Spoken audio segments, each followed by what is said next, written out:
बिहार में चुनाव आयोग ने अपनी एसआईआर की जो लिस्ट थी वो जारी कर दी है, जिसमें खबर आ रही है कि 65 लाख लोगों के नाम काट दिए गए हैं।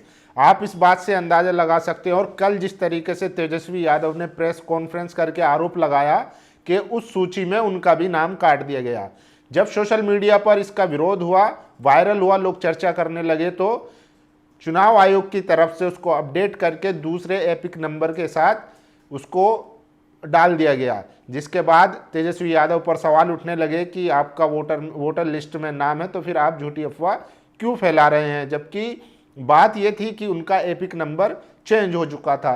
तो ये कई सारी गड़बड़ियां हैं। और बिहार में तो चुनाव आयोग ने जिस तरीके का काम किया है उससे अजब गजब ही कर दिया है। एक मुस्लिम शख्स है जिनका नाम सनाउल्लाह है और उनके पति का नाम जो है वो एक नॉन मुस्लिम का बता दिया। तो इस तरीके की गड़बड़ सामने आई है। और एक ही मकान में जहां पर हिंदू भी है, मुस्लिम भी है, मतलब पूरा जो है एक सेक्युलर परिवार बना दिया है चुनाव आयोग ने। आपने देखा था इससे पहले चुनाव आयोग ने एक कुत्ते का भी पहचान पत्र बना दिया था। तो चुनाव आयोग इस तरीके से काम कर रहा है। वहीं सीनियर पत्रकार अजीत अंजुम ने खुलासा किया है कि किस तरीके से 20 से ज़्यादा ऐसे पहचान पत्र बनाए गए हैं एक ही जगह पर जिनकी मृत्यु हो चुकी है।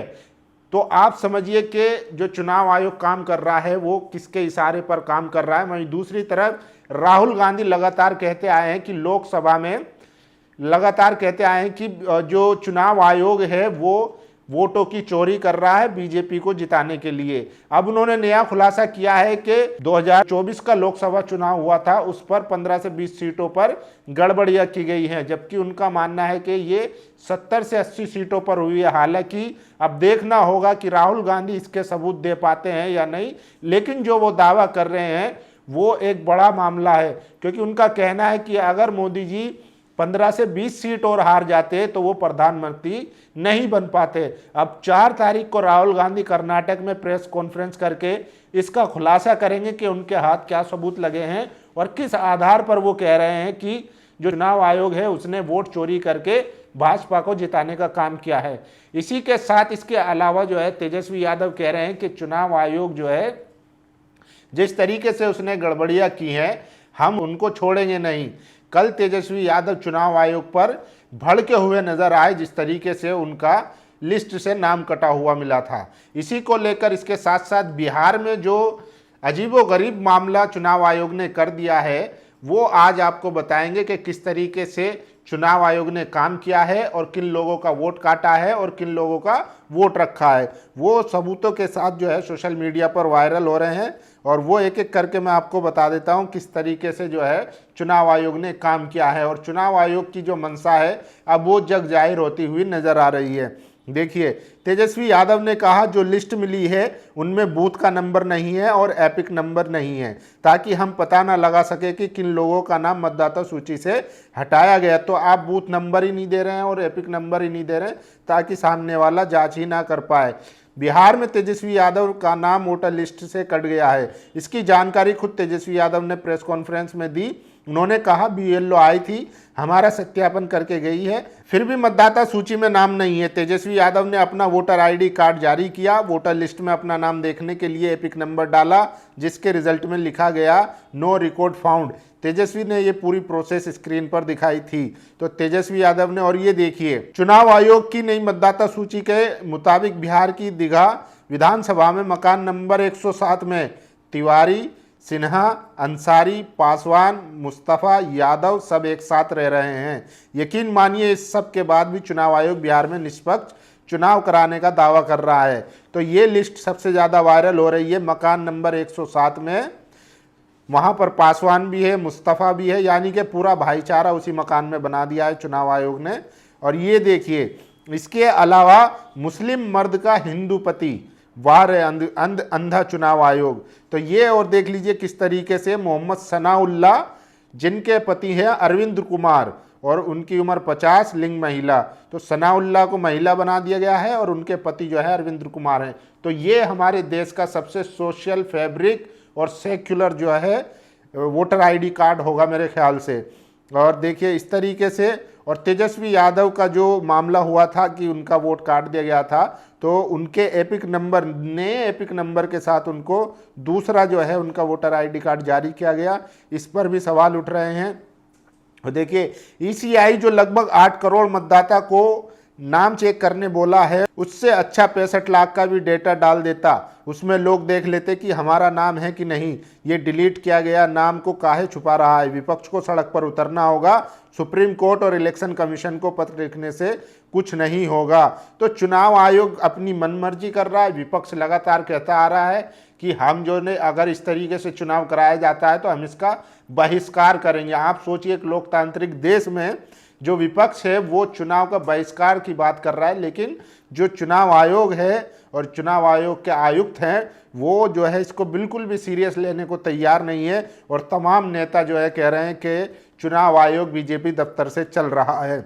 और ये देखिए मकान नंबर 110 का जो मामला है, तेजस्वी यादव के साथ साथ मंटू राम का भी वही घर है। चुनाव आयोग ने जल्दबाजी में केवल एपिक नंबर नहीं बदला, घर भी बदला। ये इनका विशेष गहन पूर्ण निरीक्षण है। तो इसमें जो खामियां आई हैं वो सबके सामने। और देखिए अजीत अंजुम जो है उन्होंने खुलासा किया है, बेगूसराय के डीएम साहब आपके जिले के साहेबपुर कमाल विधानसभा के बूथ नंबर 107 की ड्राफ्ट लिस्ट में मृतकों के नाम कैसे शामिल हुए। 2 नाम फिलहाल आपको दे रहा हूं, ऐसे और भी कई नाम हैं।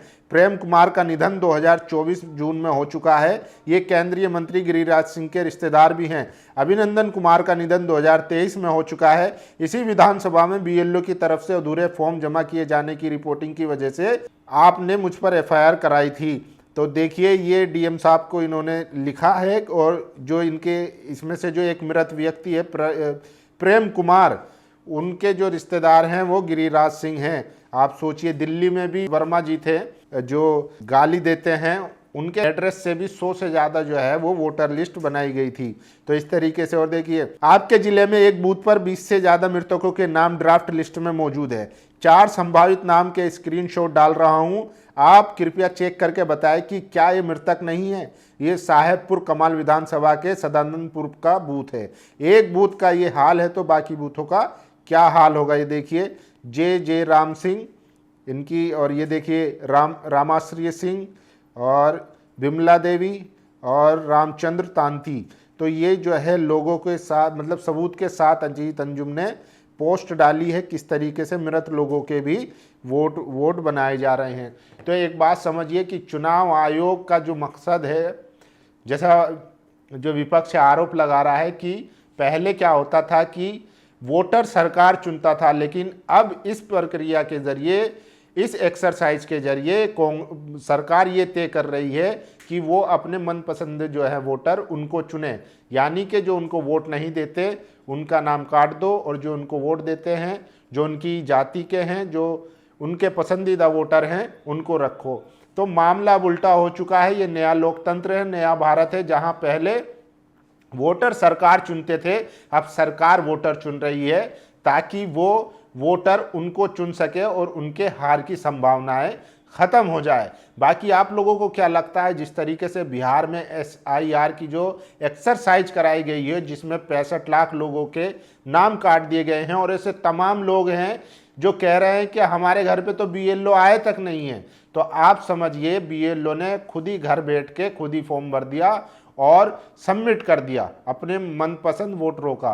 तो ये खुलासा ऐसा नहीं है कि सिर्फ अजीत अंजुम ने किया है। उस टाइम पे आपने देखा था बीएलओ ने किस तरीके से शिकायतें की थी। एक बीएलओ जो मुस्लिम थे, जब उन्होंने कहा कि घर बैठकर जो है आप फॉर्म भर दीजिए, चुनाव आयोग की तरफ से ये ऑर्डर आया था, तब जब उन्होंने ये बात कैमरे पर बताई तो उनको सस्पेंड कर दिया गया, उनके खिलाफ इंक्वायरी तक बिठा दी गई है। तो ये जो पूरी धांधली चल रही है वो अब सबके सामने आ चुकी है। और बिहार जैसे राज्य में जहां जो है 50% से ज़्यादा लोग बाढ़ से प्रभावित होते हैं, जिनके घर अक्सर जो है वो पानी में बह जाते हैं या डूब जाते हैं, ऐसी जगह पर ऐसे डॉक्यूमेंट की एक्सरसाइज करना और लोगों से ऐसे डॉक्यूमेंट मांगना जो 2 से 3% लोगों पर हो, तो कहीं ना कहीं ये नीयत बताती है और ये जाहिर करती है कि चुनाव आयोग जो है वाकई में बीजेपी दफ्तर से चल रहा है। बाकी आप लोगों की क्या राय है कि चुनाव आयोग जो जिस तरीके से काम कर रहा है, क्या ये लोकतांत्रिक देश में लोकतांत्रिक का जो मूल सिद्धांत है क्या उस पर हमला नहीं है? बाकी आप लोग अपनी राय जरूर दीजिए। शुक्रिया। दस्तक की आपसे गुजारिश है कि अगर इसको बचाना चाहते हैं तो नेशनल दस्तक को सब्सक्राइब करने के लिए रेड कलर के सब्सक्राइब बटन को दबाएं, फिर बेल आइकन की घंटी दबाएं। नेशनल दस्तक को बचाने के लिए बहुत जरूरी है कि हर खबर को शेयर करें, लाइक करें, कमेंट जरूर करें।